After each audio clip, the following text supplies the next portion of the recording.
तो आप सबको पता है रैशनल नंबर्स क्या होते हैं, तो अब आप बताइए रैशनल नंबर इक्वल हो सकता है इरेशनल नंबर के? तो रैशनल है तो हम इसको भी लिख सकते हैं a/b की फॉर्म में, है ना।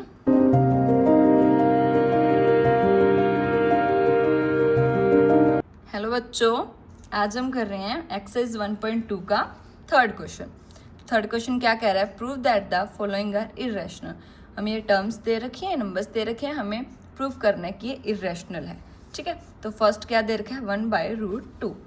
फर्स्ट पार्ट है इसका 1/√2। अब देखिए हम इसको कैसे इरेशनल प्रूव करेंगे? By contradiction method. ठीक है, आप सबको पता है कॉन्ट्राडिक्शन मेथड क्या होता है? हाँ जी, कॉन्ट्राडिक्शन मेथड क्या होता है? हम जो भी टर्म है अगर हमें उसको इरेशनल प्रूव करना है तो हम उसका अपोजिट लेके चलेंगे। ठीक है, तो हम इसको लेके चलेंगे कि 1/√2 क्या है? रैशनल। ठीक है, यहाँ पे हम ऐसे लिखेंगे, let us assume 1/√2 is rational. ठीक है, तो आप सबको पता है रैशनल नंबर्स क्या होते हैं? रैशनल नंबर्स होते हैं जिनको हम a/b की फॉर्म में लिख सकते हैं और वहाँ हमारे a और b क्या होंगे? इंटीजर्स होंगे। ठीक है, तो किसी भी रैशनल नंबर्स को हम a/b की फॉर्म में लिख सकते हैं। अब इसको हम सोल्व करने के लिए क्या करेंगे? 1/√2 है ना, a/b की फॉर्म में है ना, तो हम इसको ऐसे करते हैं, 1 इधर क्या है? ऊपर है ना, इसको नीचे ले आते हैं। ठीक है, मल्टीप्लाई कर देते हैं हम इसको, तो हमारा क्या बचेगा? नीचे √2 है ना, तो √2 बचा। इधर 1 को इधर मल्टीप्लाई कर देते हैं b से, अपोजिट में है ना, तो नीचे आ जाएगा b बचेगा। 1 को अगर मल्टीप्लाई करेंगे, √2 को अगर हम उधर करेंगे मल्टीप्लाई तो √2a बन जाएगा ना। इसको इस तरीके से लिख सकते हैं हम। इसको यहाँ पे 1 रहने देते हैं, कुछ नहीं, दोनों को अगर उधर ले जाएंगे √2a b, ये आ गई इतना हमारे पास। अब b इधर क्या है? डिवाइड में, b को उस साइड ले जाते हैं। ठीक है, b इधर आ गया, तो यहाँ बचा √2a। समझ आया? इतना समझ में आया आपको? अब हमने क्या करना है? √2 इधर रखना है सिर्फ, और a को दूसरी साइड ले जाना है। ये मल्टीप्लाई में ना, उधर जाके डिवाइड हो जाएगा, b/a आ गया। इतना आ गया हमारे पास। इतना समझ आया? अब यहाँ पे क्या आ गया? √2 = b/a। b/a क्या है? फ्रैक्शन की फॉर्म में है ना, इट मीन्स फ्रैक्शन की फॉर्म में, इट मीन्स ये कोई रैशनल नंबर ही है ना। रैशनल नंबर्स को ही सिर्फ हम फ्रैक्शन की फॉर्म में लिख सकते हैं, इस फॉर्म में लिख सकते हैं ना। लेकिन हमें पता है √2 क्या होता है? Irrational. We know that √2 is irrational. ठीक है, अब जो ये √2 के इक्वल्स टू में टर्म आ रही है वो क्या बन गई? हमारी रैशनल टर्म बन गई। ठीक है, क्योंकि वो फ्रैक्शन में, इट मीन्स वो रैशनल नंबर ही होगा। तो अब आप बताइए रैशनल नंबर इक्वल हो सकता है इरेशनल नंबर के? नहीं हो सकता। ठीक है, नहीं हो सकता। ये रैशनल टर्म आ गई, ये हमें पता है इरेशनल होता है, तो इट मीन्स ये दोनों इक्वल नहीं हो सकते ना। तो ये क्या आ गई हमारी? बट यहाँ पे तो इक्वल है ना, मतलब ये हमारी क्या है? गलत है असम्पशन, ये कॉन्ट्राडिक्शन आ गया। तो हम क्या बोलेंगे कि जो हमने एज्यूम किया था वो हमारी एजम्पशन गलत थी। इट मीन्स हमने क्या एज्यूम किया था? 1/√2 रैशनल है, इट मीन्स हमारी एजम्पशन गलत है। तो 1/√2 क्या है? Is irrational. ठीक है, इस तरीके से हम इसको प्रूव करेंगे। इतना समझ आया आपको? हाँ जी, तो अब हम करते हैं इसका सेकंड पार्ट। इस क्वेश्चन का सेकंड पार्ट क्या है? 7√5। ये हमें टर्म दे रखी है 7√5। इसको भी हमने क्या करना है? इरेशनल प्रूव करना है। ठीक है, तो कैसे करेंगे? वही सेम मेथड अप्लाई करेंगे, कॉन्ट्राडिक्शन मेथड। तो क्या एज्यूम करके चलेंगे? लेट अस एज्यूम कि 7√5 हमारा इज रैशनल है। ठीक है, तो अगर वो रैशनल है तो उसको हम इस फॉर्म में लिख सकते हैं, a/b की फॉर्म में, और वहाँ a और b क्या होंगे? हमारे इंटीजर्स होंगे। ठीक है,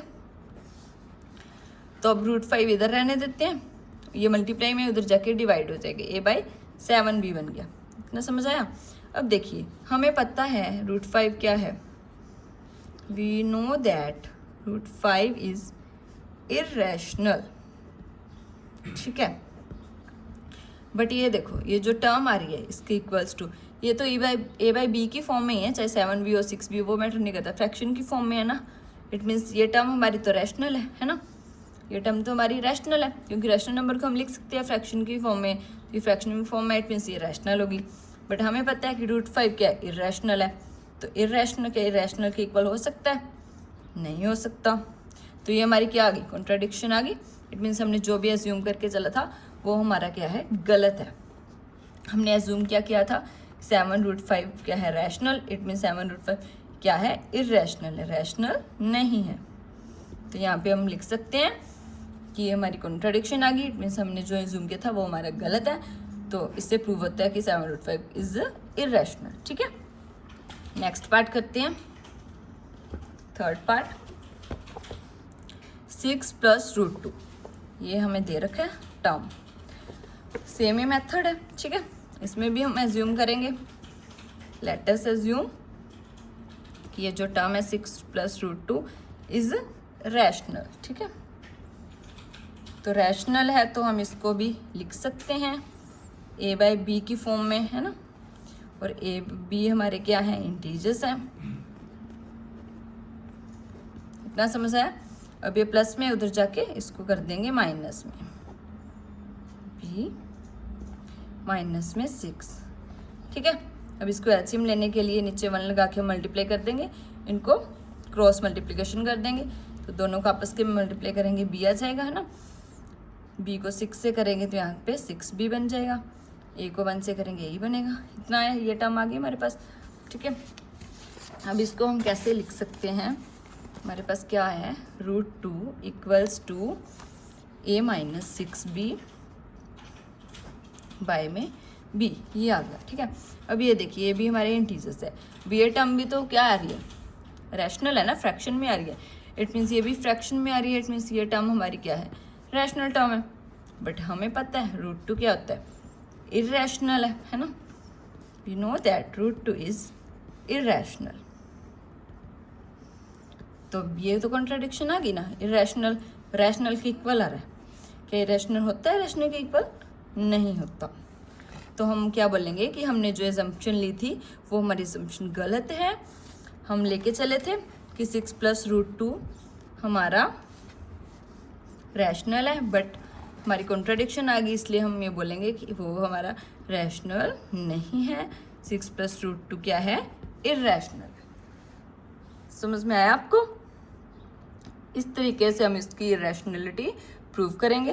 और अगर आपको इस क्वेश्चन में, इस पूरी वीडियो में किसी भी क्वेश्चन में अगर आपको कोई डाउट है, किसी भी पार्ट में कहीं पे भी कोई कन्फ्यूज़न है, तो आप कमेंट बॉक्स में बताइए मुझे, मैं आपकी कन्फ्यूज़न दूर करूँगी और डाउट आपका क्लियर कर दूँगी। और अगर आपको ये क्वेश्चन अच्छे से समझ आया तो भी कमेंट करके ज़रूर बताइएगा कि आपको ये क्वेश्चन समझ आया। ठीक है, और इस वीडियो को ज़्यादा से ज़्यादा लाइक और शेयर कीजिए, अपने फ्रेंड्स के साथ शेयर कीजिए। अगर उनको भी ये क्वेश्चन नहीं आता है तो वो भी समझ सकेंगे। और अगर आपने इस चैनल को सब्सक्राइब नहीं किया अभी तक तो सब्सक्राइब कर लीजिए जल्दी से। ठीक है, थैंक यू सो मच।